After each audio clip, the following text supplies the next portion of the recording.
You can make the perfect decision, get your money in with the best hand. You can play every hand exactly right for 6 straight hours, and you can still walk out of the card room with less money than you sat down with. If that's ever made you wonder whether you actually know how to play this game, stay with me, because today we're talking about variance and taking it apart piece by piece so you can finally understand it at a deep and meaningful level, so you can turn variance into an asset that makes you more money at the tables instead of thinking about it as a mystical force that works against you. This is Vinton Poker, precision in, profits out. I've been playing this game for 23 years and 6 of them as a professional. And before that, I flew airplanes for a living. I bring that up because in aviation, you're trained to trust your instruments even when your gut is screaming something different. Poker asked the same thing of me, and it took me years before I actually believed it instead of just knowing it. So yes, today we're talking about variance, but not the same dictionary definition that everyone else already understands. We're talking about the version that actually changes how you play, how you review your sessions, and whether you last in this game or quit in 2 years, convinced you're just unlucky. Let's start with what variance actually is. Variance is the gap between what you deserve mathematically and what actually happens to you in the short run. Flip a coin 10 times. Getting 8 heads feels bizarre, but it's completely normal. Flip that same coin 100,000 times and you land close to 50-50. Poker runs on the same exact math. A handful of sessions tells you almost nothing real about your skill, but thousands of hands start to tell the truth. Here's an example we've all experienced. Pocket aces against pocket kings, all in preflop. You're roughly an 80% favorite. That sounds enormous. It also means you lose 1 out of every 5 times. Not once in a while. 1 out of every 5 times, every single time you're in that same spot. So if you've had aces cracked twice this month, that's not some cosmic conspiracy against you. That's just the math doing exactly what the math said it would do. This is why Pipo matters more than almost anything else I teach. Precision in, profits out. You do not control the river. You do not control whether 2-outer binks on the turn. What you control is the quality of the decisions you make with the information available at the exact moment you're making those decisions. Gather accurate reads, apply the correct math, do that relentlessly, and the money will follow on its own timeline, not on yours. Now, here's where I'm going to push back on almost every piece of advice that has been ever given about variance, including some of my own. Most players use variance as a shield. It's the most comfortable excuse in the entire game because blaming the cards protects your ego in a way that blaming yourself never will. It's much easier to walk out of a losing session saying, I got unlucky, than to sit with a much harder question. Am I actually as good as I think I am? Here's what I mean. A player drops 5 buy-ins over a weekend at 1-3. That's $1,500 gone.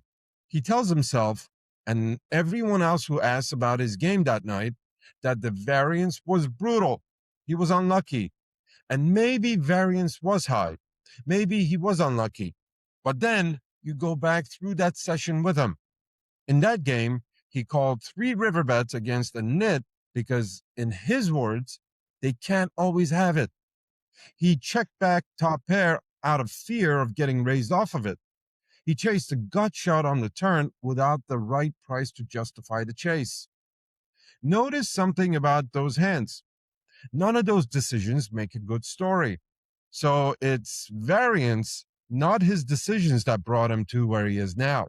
It's bad luck. You see, nobody brags about a bad decision. A bunch of bad decisions stacked together across a whole weekend, those quiet leaks can cost more than every genuine bad beat combined. But the 2-outer that cracked his aces gets remembered forever. And the 3 losing river calls get forgotten by Tuesday. So before you write off a losing stretch as pure variance, go through the actual decisions you made, not just the final tally of the dollars at the end of each session.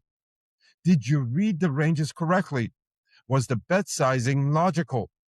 Would you make the same decision again with the information you had in the moment, not the information you gained after the fact? Those questions will make you a better player. Your final chip count tells you almost exactly nothing on its own. There's a second layer to all of this that almost no one talks about because it's a bit uncomfortable. A lot of players are underestimating variance and overestimating their edge in the same exact time. You think you're crushing 1-3 because you understand pot odds and you know how to see bet the perfect sizing. So does the other half the table. Your edge is probably a lot smaller than you imagine it to be. Your actual win rate might be a fraction of what your ego tells you it is. And if that's true, your downswings are supposed to be long. They're supposed to be brutal. That's what a thin edge actually feels like when it runs through real variance instead of a spreadsheet. And calling it bad luck just makes it hurt less. Bankroll management is where all of this becomes personal instead of theoretical. A proper bankroll isn't just a number that protects you from going broke. It's a psychological armor. You can be mathematically rolled and psychologically broke at the same time. And that's the part most players never even see coming. Say you've got $9,000 set aside for 1-3, which is 30 buy-ins. Textbook safe by any bankroll chart. But if losing 2 of those buy-ins, $600, makes you tighten up, makes you angry, makes you start calling down light just to prove a point, then you are on the road where it actually counts. Psychologically, even though the spreadsheets say the bankroll is solid. Now compare that to a player sitting on 4,500 for the same exact game. Only 15 buy-ins, but he can drop 3 in a row, $900 gone, and still fold a hand he knows is beat without flinching. On paper, he's on the road. At the table, he's the only one actually playing correct poker because his role fits his psychology, not just his math. Think about a typical 8-hour session in any card room. At hour 1, the whole table is disciplined. Everyone's playing their ranges, respecting position, folding when they should. By hour 4, someone's stuck and tilting. By hour 6, everyone's gambling to get unstuck. By hour 8, someone's chasing losses so hard they've forgotten what a good hand even looks like. Notice what actually changes here. The cards didn't change. The math didn't change.